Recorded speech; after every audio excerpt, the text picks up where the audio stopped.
гэд ийм хурдан ус халзраад эхэлчихэж байгаа мó гэж гайхаад амар турсан. Бүр амар турсан. Эргүүлж болоод байгаа юм шиг тий намираад байгаа ч юм шиг. Тэр ихтэй амар муухай харагддаг аяа. Дахиад бити тэгээрээ ёо эмэгтэй хүн болж зүрх ямар хэцүү юм бэ? Яагаад ийм тэнэг юм хийлгэж вэ гэж одоо. Oh shit гэж одоо. Хай бүгдээрээ сайн уу? За шинэ бичлэгээрээ уулзч байгаадаа баяртай байна. Тэгээд энэ бичлэг болохоор хэдүүлээ сүүлийн влогийг таад үзсэн бол сүүлийн влог дээр амласан ёсоор миний ингээд 25 онд өөртөө хэрэгжүүлж чадсан. За ер нь бодоод хар glow up юм байна. Гадна харагдах талаасаа болон нэг юм гоо сайхан талаасаа анхаарсан хэрэгжүүлж чадсан ревю гэх юм уу, туршлага гэх юм уу. Тэгээ so excited. Яг ч юм ингээд цаанаасаа догтлоод байна. Нэгт хоёрт болохоор энэ бичлэг маань одоо миний сувгийн 100 дахь бичлэг болж орж байна. Тэгээд мэдхгүй догтлож байгаа гэлгүй цаанаасаа ингээд 100 дахь бичлэг гэсэн чинь бүр ингээд баярлаад байх шиг байна. Тэгээд ийм юмны талаар таадтай хуваалцах нэ. Эхлээд үс арчилгаа, арьс арчилгаа, шүдний аппарат, жим, дасгал хөдөлгөөн, тэгээд хөмсгөний маскара, уруулны филлер, тэгээд долоодох нь илүүдэл усны лазер. За ийм 7 юмны талаар хэдүүлээ ярилцах нэ. Энэ бичлэг дээр гарах ямар нэгэн бүтээгдэхүүн, газар үйлчилгээ тий аль наас нь ийм спонсор аваагүй 100% миний туршлага, 100% миний өөрөө худалдаж аваад мэдэрсэн ийм нэг ийм ревю гэдгийг таад маш сайн ойлгоорой. Үс арчилгаа. Би өмнө нь ерөөсөө ийм юу байсан бэлээ. Үссэндээ ерөөсөө нэг тийм анхаарал хандуулдаггүй хүн байсан бэлээ. Тэгээд ялангуяа 25 онд миний яг нэг юм хийж чадсан гэх юм уу тийм зүйлсээ нэгт бол зүй историг юм үс арчилгаа орж байгаа маа. Тэгээ би тэрэндээ бас аюу happy байна. Энэ хэсэг дээр би хит хэдий юм ярих гэж бодсон. Жохон хамгийн уртуулах хэсэг нэж магадгүй. Яг үс маань болохоор нэлээ юм өтгөн, ширүүн тэгээд одоо синстэй, дэндүүдэд янзлчингууд үзүүрүүд нэг тийм гимтэлтэй юм шиг ширүүн болчдаг иймэрхүү төрлийн үстэй. Хуйх болохоор нэлээ юм тослог. Тэгээд дээр нь хэсэг намайг 3 4 жил зовоос асуудал юу байсан бэ гэхлээр за би нэрийг мартчихлаа. Бичээ оруулчих. Нэг амар том даалбгаар тэгсээр нь ингээд хуулархаар ингээд юу ачдаг. Бутраад жижигэн хагшиг болчдаг. Тийм асуудал надад тулгарч байх үедээ би хүсний хаг гэж боддог байсан байхгүй. Тэгээ тэр үедээ би хүсний хаганд сайн гэж одоо сурталчилдаг, өөрөө бодсон, олсон гэд маш олон хагны шампунууд хэрэглэж үзчихсэн. Тэгээд одоо бодохоор ингээд ямар буруу асуудалд буруу бүтээгдэхүүн хэрэглээд тэгээ үр дүн гарахгүй байхаар тэр бүтээгдэхүүн муу юм байна гэж боддог байсан байгаа байхгүй. Makeup by Mongolian Girls гэдэг нэг групп байдаг шүү дээ. Тэр групп дээр би яг ийм ижил төстэй асуудал постууд байна уу, комментууд байна уу гэж аюу хайсан байхгүй. Тэгээд тэр үедээ би юу болж харсан бэ гэхээр за ер нь бол маш олон хүмүүс яг арьсны эмнэлэг дээр очоо гэж зөвлөсөн байсан. За тэгээд хоёрт нь болохоор хит хитэн хүмүүс яг нэг бүтээгдэхүүн санал болгоцсон байсан байхгүй. Тэгээд би тэр бүтээгдэхүүнийг туршиж үзээд ус маань гайгүй болсон юм аа. Тэгээд гайгүй болцсон учраас би яг нэг тийм эмч дээр очие, эмнэлэг дээр очие гэж бодоагүй. Ингээд өнгөрөөцсөн байна. Одоо бодохоор. За бас л нэрийг марцчлаа. Би чадвал зургийг нь оруулчих. Нөгөө нэг юм гелийн угаагч. За 7 хоногт үсээ би 2 удаа угаадаг. Нэг угаахтаа 3 удаа шампунцдаг. За эхний 2 нь болохоор одоо чиний таны өөрийн хэрэглэх шампунууд байж болно. 3 дахь угаалтан дээрээ нөгөө тэр топик кремийн гел угаагчаар угаадаг. Би бүр одоо баг сүүлийн 2 3 жил яг ингэж угааж байна. Тэгээд одоо тэр нэг юм нөгөө амар том даалбар ингээд хуулардаг, гуйжаад унаад байгаа юм шиг. Йой. Хүсэндээ тэр ихтэй амар муухай харагддаг аа ёо. Дахиад бити тэгээрээ. Тэр асуудал маань ер нь бол тийм 3 шаттай угаалтаар гайгүй болсон.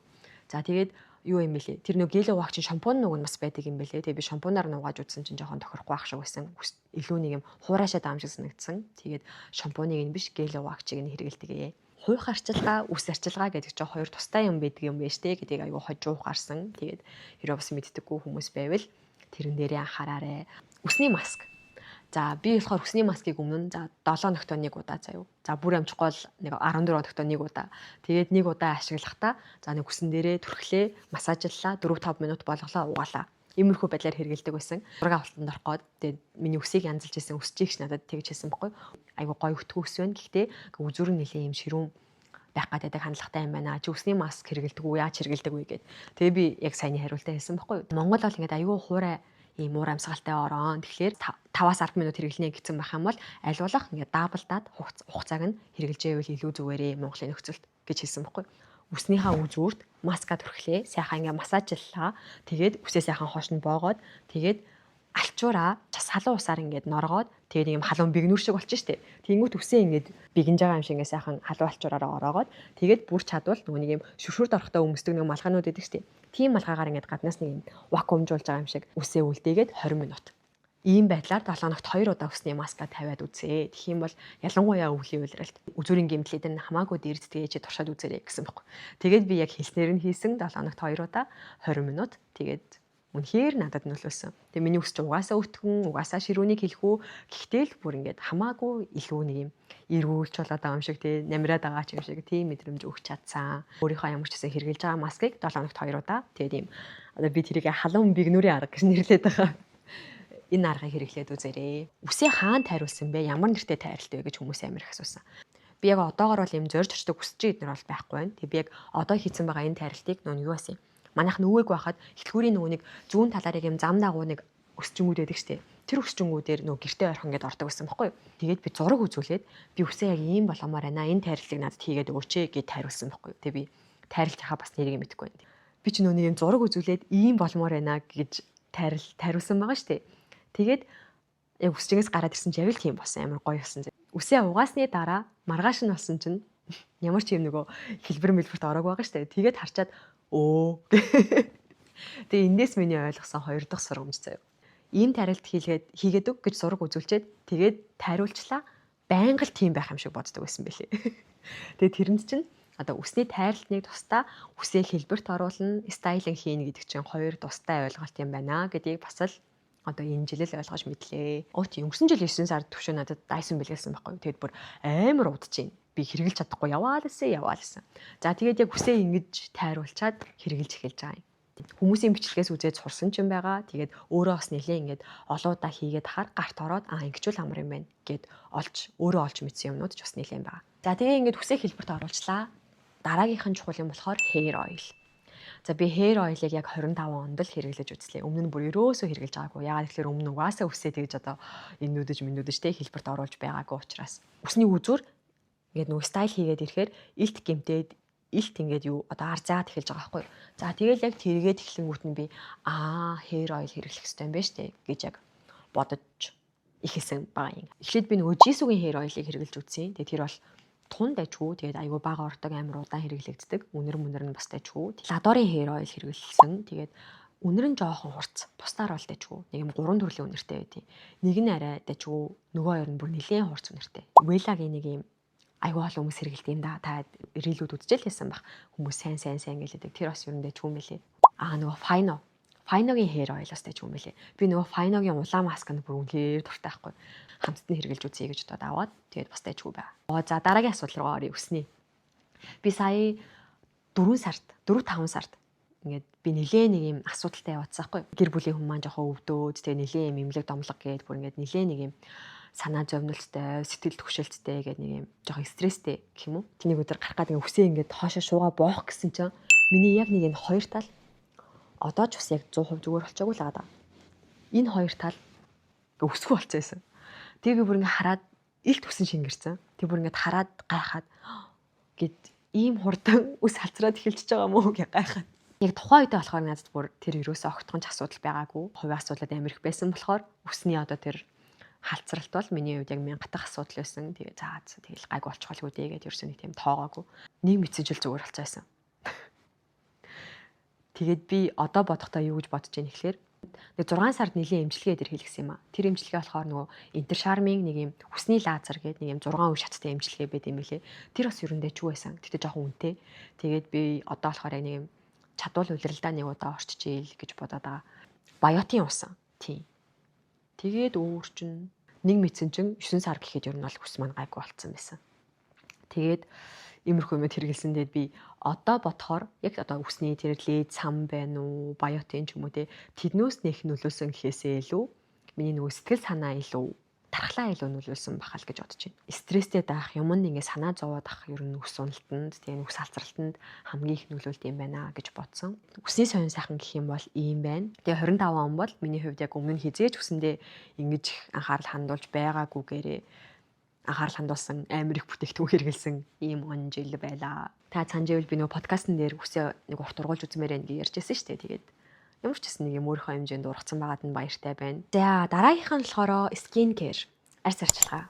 За та анзаарсан бол би ер нь нэлийн арьс арчилгаанд анхаарал хандуулдаг болоод бас хөөрхөн баггүй жилүүд өнгөрсөн байна. Тэгээд бас хэд хэдэн бичлэг хийжсэн, рилүүд хийжсэн. Тэгээд энэ удаа юу ярих гэж бодсон бэ гэхээр нөгөө skin care хийж байгаа нэг стори оруулсан юм а. Тэгсэн чинь тэрэн дээр би нэг 7 үе шаттай арчилгаа хийж илүү та. Тэгсэн чинь ийм их арчилгаа хийдэг байж арьс чинь нэг тийм гоё биш юм байлээ штт гэдэг.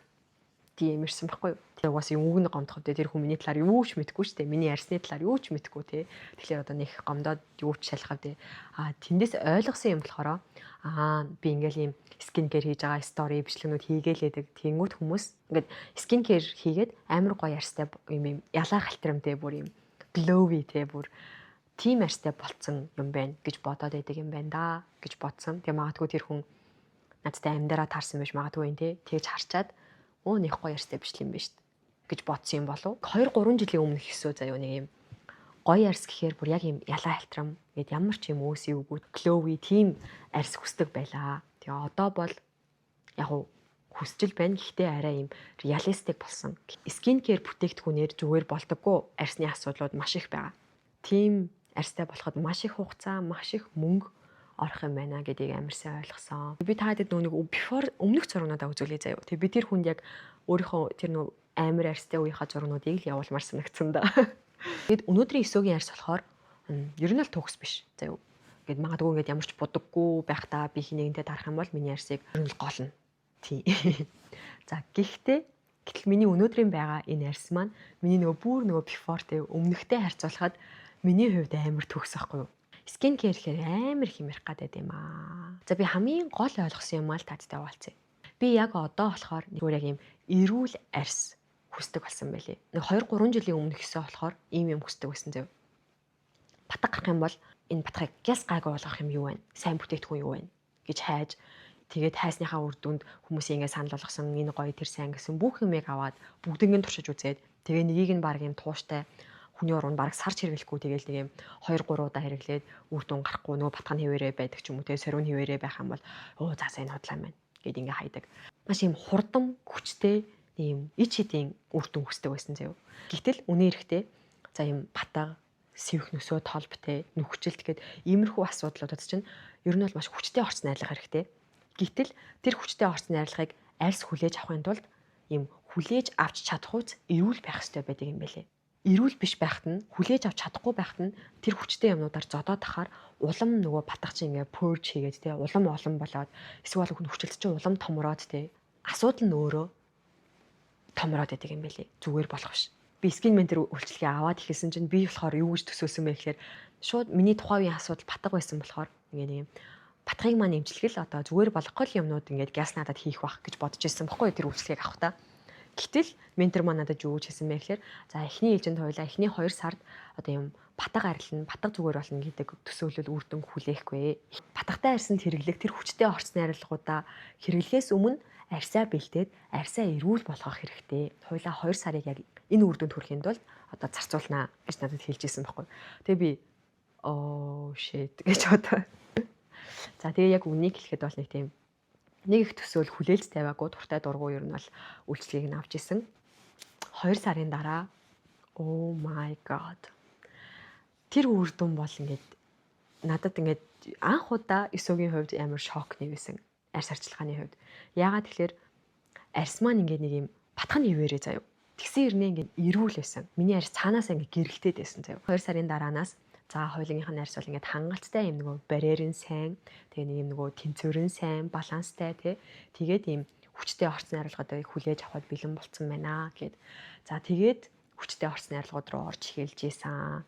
Тэгээ би Flamler ч одоо 2 жил ментор үйлчлэгээ авсан байна. Тэгээд дундуур нь ингээд хайсан, цалгар дуусан үед бас айгүй олон байгаа. Тэг ялангуяа 100 айгүй их орхигдуулчаад байдیں۔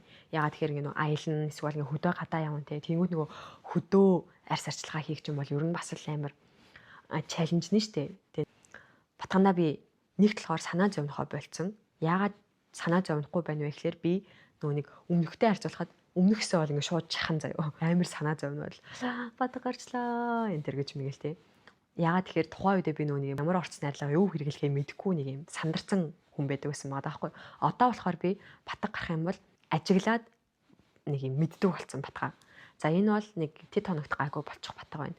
Энэ бол батганы наалт наах юм байна. Энэ бол батг хатаагч төрөх юм байна гэдэг ч юм уу те.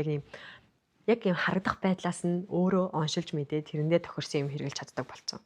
Скин кэр хийснээрээ ямар үр дүнд хүрч болох Тэгээд яг скин кэрээр юуг зүгээр болгож чадахгүй вэ гэдэг ч юм уу иймэрхүү ойлголтуудтай болсоноо бас баяртай байгаа. Тэгээд та нөгөө нийтлийн амбассадор болж ажиллаж байгааг тийм мэдж байгаа байх. Тэгээд би ер нь л амар happy ба. Арсны юм нөгөө хүнд асуудлууд хүчтэй юм орц найрлагууд хэрэгтэй байдаг. Тэр хүчтэй орц найрлагуудыг хүлээж авахын тулд арс эхлээд юм бэлтгэгдсэн, эрүүл, одоо юм баланстай, барьер нь сайн тийм байх хэрэгтэй байдаг. Тэгээд тийм болоход надад хамгийн их нөлөөсөн брэнд бол нийтлий. Тэгээ тийм болохоор би бүр амар хайртай байдаг хгүй юу нийтлий те. За дараагийнх нь болохоор хөмсгний маскара. За би энийг нөгөө влог дээр ярьсан, рил дээр ярьсан та мэдж байгаа. Тэгэхээр энийг маш товчхон ярив. Тэгээ би таад бас зураг харуулъя. Хөмсг маань дандаа ер нь л өөрөө хар өнгөтэй. Тэгэл дандаа ингээд хараар будчихдаг. Тэгээд одоо ингээд харсан чинь хөмсг ер нь яг 1 тонн цайвар байх нь хүнийг илүү юм зөв төрхтэй арай юм зөөлөн харагдуулдаг юм байна гэж 25 онд ойлголоо.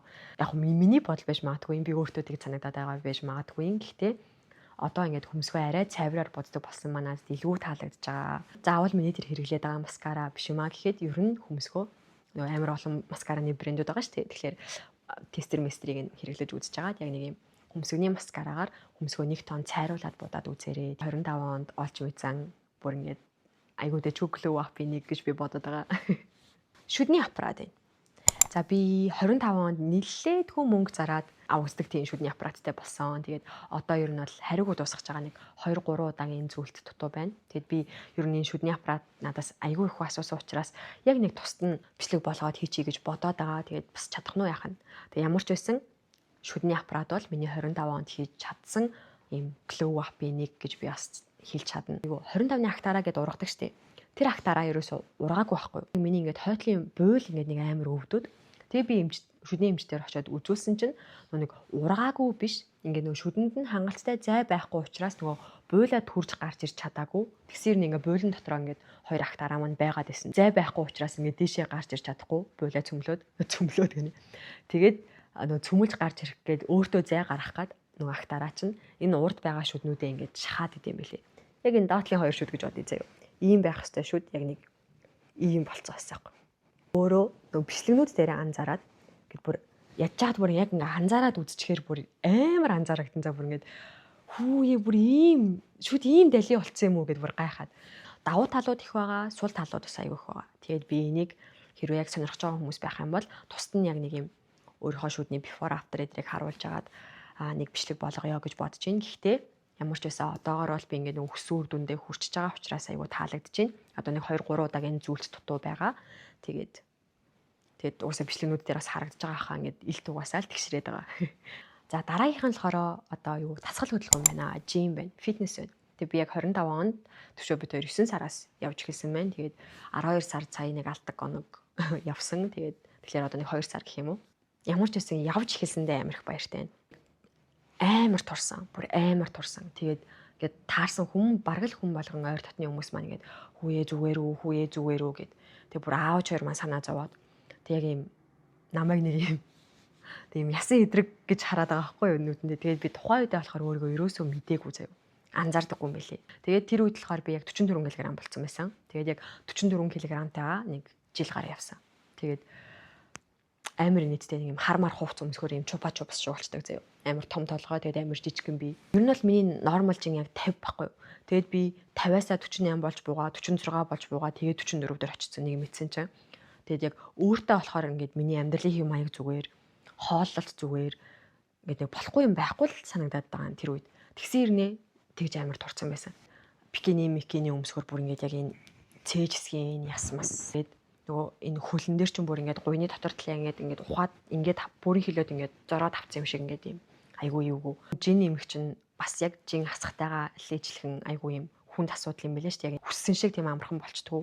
Тухайн үедээ миний төсөөлөөр бол ингээд хүснээрээ эдэлэх юм бол ингээд жин нэмэл тархлал тий буцаад 50 болчихно гэж бодоод исэн байгаа байхгүй юу. Биеийн галбар харагдах талаасаа нэг тийм байгаад хаар өөртөө итгэл маань багасаад аль болох юм байги аль болох юм сул тий нэг юм томцсон юм шиг хувцснууд өмсдөг болоод хүн ингээд ажил амьдрал зүгээртэй ингээд яваад байгаа хэрнээ хитрхийд туранхай юм шиг тийм байгаад хахаар ингээд нэг л юм болохгүй байгаа юм шиг тий нэг юм ингээд нэг юм цаанаасаа нэг юм жоохон гутраал цаанаасаа нэг юм үгээр илэрхийлэх жоохон хэцүү юм аа. 44 кг-аас бүр яаж ч хичээгээд ерөөсөө дээшлэхгүй нэг юм жил гараа явсан. Жимдээ яваад эхний 1 сарда 48 кг болсон шууд. Тэгээд одоо 50 кг болсон баг.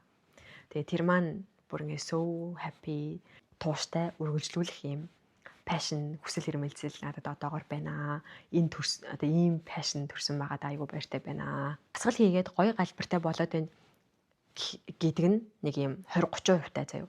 Үлдсэн тэр 70-80% нь өдөр нь ингээд амар ачаалтай ажил энэ тэнд гээд ингэж явж яснаа оройн жим дээр очиод тасгалаа хийхээр тэр олон бодлууд зүгээр л ингэ сарнаад алга болчдөг.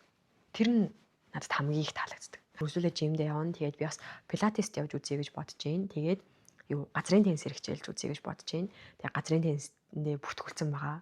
Тэгээд айгуу догтлж байна. Тэгээд 1 сараас явж эхлэхээр байгаа. Дараагийнх нь болохоор уруулын филлер 24 оны 11 сард хийлгэсэн. Очоод юутаач уулзаад үзье гэдэг бодолтой очсон байхгүй юу. Тэгээд намайг за хийлгчээ гэж бодоход юу хүргэсэн бэ гэхээр тэр эмчийн хандлага надад амар таалагдсан. Хэрвээ тэр эмч яг юм мөнгөө бодсон бол ашиг орлогоо бодсон бол зүгээр л ингээд хичээл гэж хандсан штэ. Гэтэл надад юу гэж хэлсэн бэ гэхээр за ер нь бол чи анх удаа хийлгэж байгаа юм чинь ийм эрсдэл байдаг. Ийм сул тал гардаг тий.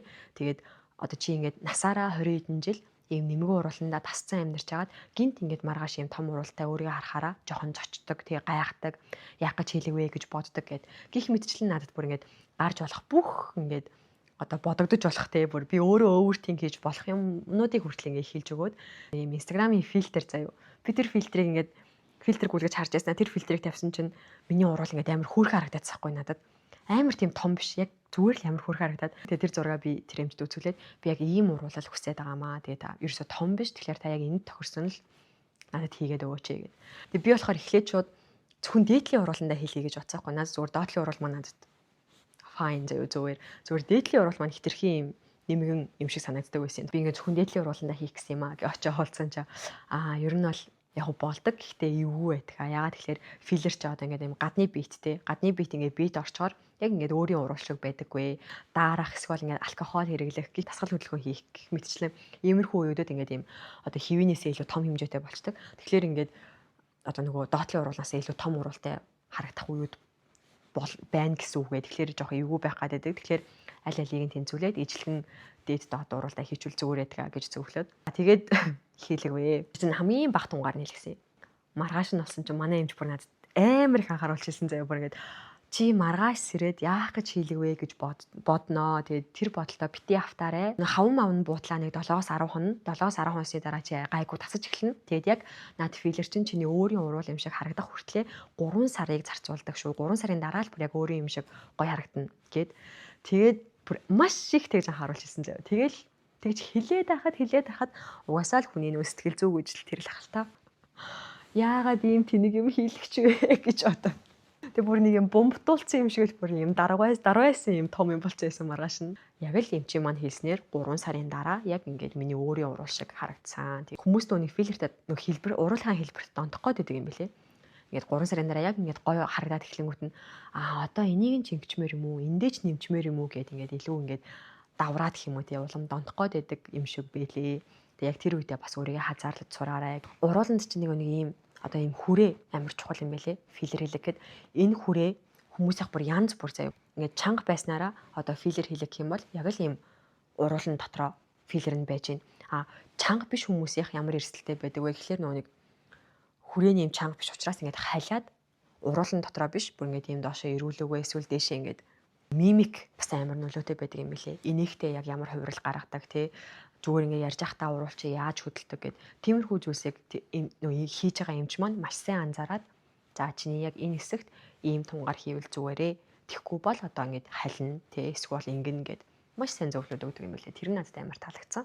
Би манайхаа нөгөө энэ тент хийлгсэн гэд газар хэлж чадахгүй нэ. Одоо жишээ нь ингээд одоо юу юм дэ чинь уруулын филлер гэдэг бол бүр нэг юм арай юм юу юм дэ арай эрсдэлтэй бүтээгдэхүүн үйлчлэгээ байгаа байхгүй юу. Хүний тийм эрүүл мэндээрээ хохирч болох үсэх юм уу тий. Тэгэхээр би чинь яг иймэрхүү зүйлсээр бол яг юм энэ тэлгсэн тэн тэлгсэн гэдэг газруудаа бол хуваалцах чадахгүй мэлээ манайхаа тэрийг ойлгоорой. Магадгүй зүгээр тэр юм зөвхөн надад тэгээд сайн санагдсан байж болно. Зөвхөн надад сайн хийсэн байхыг ч үгүйсэхгүй тий. Тиймэрхүү өрсөлдөд ер нь яг юм контент бүтээгч болсноос хойш тийм эрсдлүүд айгүйх байдаг юм байна гэдгийг амар их олж мэдсэн, анзаарсан. Тэгээ тийм болохоор би ийм зүйл дээр амар юм хянуур байх хэрэгтэй байна гэдгийг ойлгосон. Илүү л хүсний лазер. За би нэлээд удаан бодож явж байгаа. Тэгээд яг энэ 25 онд хэлсэн. Тэгээд эхний хилтэн дээрээ болохоор 10-аас 14 оны хугацаатай ингээд давтамжтай ордог штеп. Тэр хугацаанаас айгүй чухал байдаг юм байлээ. Тэгээ би эхэлж ороод нөгөө нэг дахиж орхоо мартаад сарын дараа орж мороод гэдэг юм. Эхлээ жоохон фейлцэн. За тэгээд энэ дээр хэлэх гэсэн юм болохоор яг ийм үйлчлэгээ үзүүлдэг газрууд ингээд ийм ямар ч өвдөлтгүй ингээд сүүлийн үеийн технологи гэх ийм сурчлагаанууд хийдэг штеп. Энэ дээрээ бас айгүй болгоомжтой байх хэрэгтэй юм шиг санагдсан надаа. Яагаад тэгэхээр минийх бол амар өвддөг байхгүй. Тэгээд яг хөө тийм нэг хүний биеийн онцлог тийм нэг үсний ургаалт тийм болцоо нь ил байдгүй гад дотроо байдгүй гэх мэтчлэн амар олон юм нөлөөлдөг юм байлээ л тийм. Ихэнх хүмүүст өвддөггүй юм шиг байна. Гэхдээ өвддөг хүмүүс байдаг байхад яагаад тэрийг ингээд огт бүр ингээд өвдөлтгүй юм шиг ямар ч өвдөлтгүй гэж амар ам бардам одоо сурталчилдаг юм болоо гэд би жоохон гайхсан. Миний хөл гар бол ингээд зүгээр сая өвдөлтгүй орчдөг. Яг суг бикини бол бүр амар өвддөг. Бүр амар өвддөг ёо. Тэг би бүр яг тэрийг хэлэж яхтаа л ёо эмэгтэй хүн болж зүрх ямар хэцүү юм бэ? Ер нь өстэй байсан чи яад юм бэ гэж иймэрхүү бодлоод амар их орж ирдэг заяа. Огт урхаа болчин гэж байхгүй заяа. Хамаагүй илт багасна. Тэгээд дээр нь нөө багасчингууд нэг лазертаа орох давтамж нь арай урт болоод байна. За нэг юм сарын дараа ордог болоод явандаа нэг юм 2 сар болоод 3 сар болоод гэдэг ч юм уу те.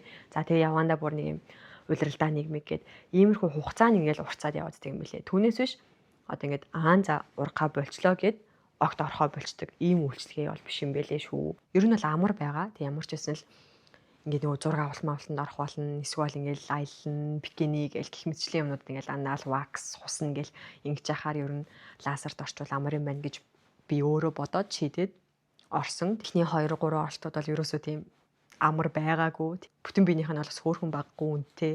Тэгээ үсний лазер дээр бол ер нь бол happy байгаа. Явандаа тогтмол ороод ийм улирлаа нийгмиг ордог болчихвол амар л байна гэж бодож байна. Зүгээр нэг хэлэх гэсэн юм нь хүн болгонд л яг ижлэгэн өвдөлтгүй байдаггүйгээс хойш ямар ч өвдөлтгүй эдэр гэж битээ сурчлагаа хийж байгаа ч ээл гэж газруудад хэлэх гэсэн юм аа. Тэгээд амар өвддөг хүний зүгээс хэлэхэд миний орсон газар л ингээд өвдөхөөд байгаа бахтаа гэж би эхлээ бодсон байхгүй юу. Тэгсэн чинь яг нэг хүн дээр нэг аппаратын дээр манай найз усаа гэжлэх орсон. Тэгсэн чинь манай найз бүр огт өвдөөгүй гэсэн.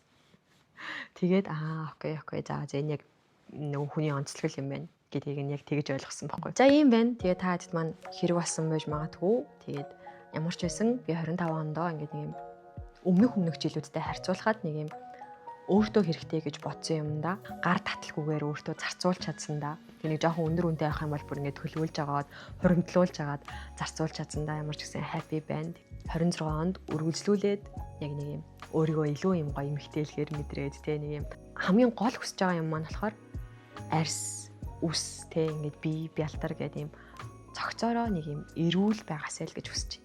Эрүүл байхтай холбоотой зүйлд би ингээд ажиллаж хөдөлмөрлж байгаа цагт өөрөөсөө хизээж харамлахгүй байх хэрэгтэй байна гэдгийг хамгийн сайн ойлголоо. За тэгээд хамт байсанд баярлалаа. 25 онд бичлэгүүдийг үзсэнд, хамт байсанд, комент бичсэнд бүгдэнд нь маш их баярлалаа.